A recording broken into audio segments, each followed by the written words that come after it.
I'm going to show you 4 ways to use one string in your guitar solos. It's going to improve your phrasing and make you create better lines and more memorable solos.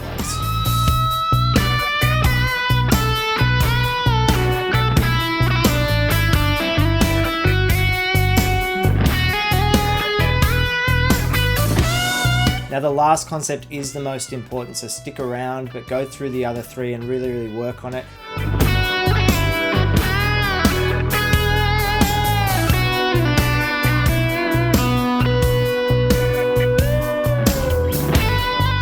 So the song we're playing to is called A Heart That Never Waits. It's by Joe Bonamassa. It's got 3 chords in this particular section. We've got a B minor chord, a G major chord, and an E7 chord. So the first concept is really simple. I'm going to give you 2 ways to do it. We're going to hammer on and then slide into that note. It sounds like this.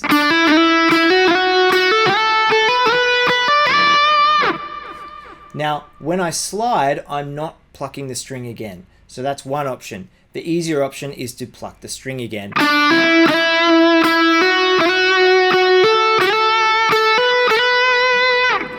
You can do them in combination. Just to create a little bit more interest. You can then skip some scale notes. Check it out.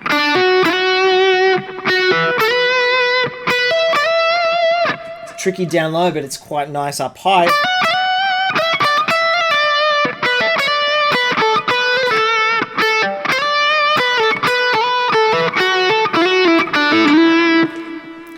So once you get comfortable with it, you can really create some nice ideas.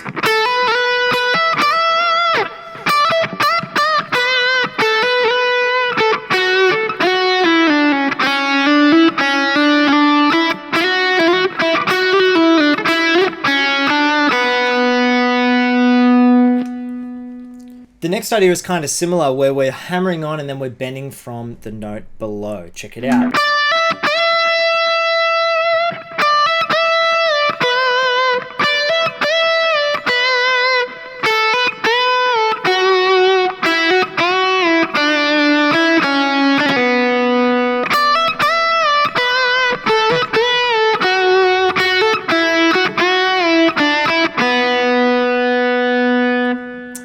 Now I'm only doing whole step bends at the moment. However, in the pentatonic scale, there are a few moments where it's 1.5 tones. So you've got to be aware of that. So those moments are here.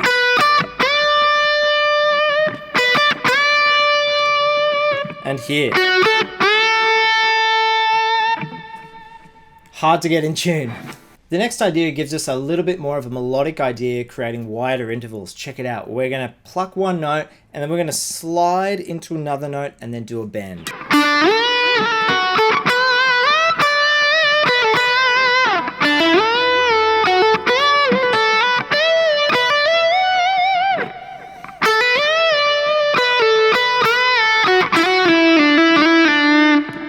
And you can see there at the end, I'm using all of those ideas. So this new one is we're plucking and then sliding and then bending. You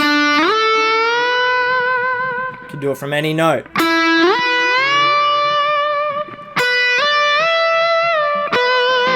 Nice vocal-like quality. You've just got to know your scale horizontally. So it's also a good workout for that fretboard knowledge.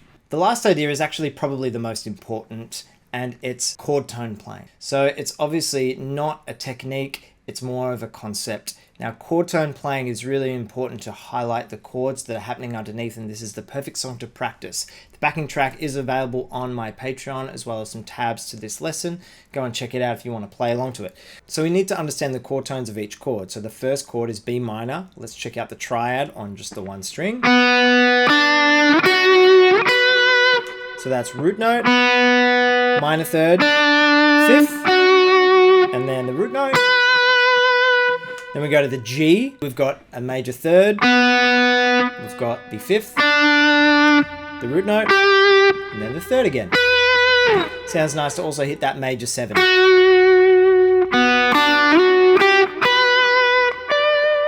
Obviously, it repeats an octave above. Then for the E7, this is where the key kind of changes. It sounds really, really nice. We've got the fifth, and we can play the flat 7 because it's an E7 chord.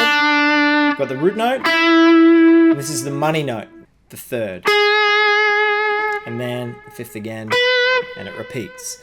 So we can use this knowledge to create really nice lines and really nice melodies over that chord progression whilst using one string. It's really good visualization, as well as just a nice way to break up your classic vertical playing with something that's more horizontal and more vocal-like.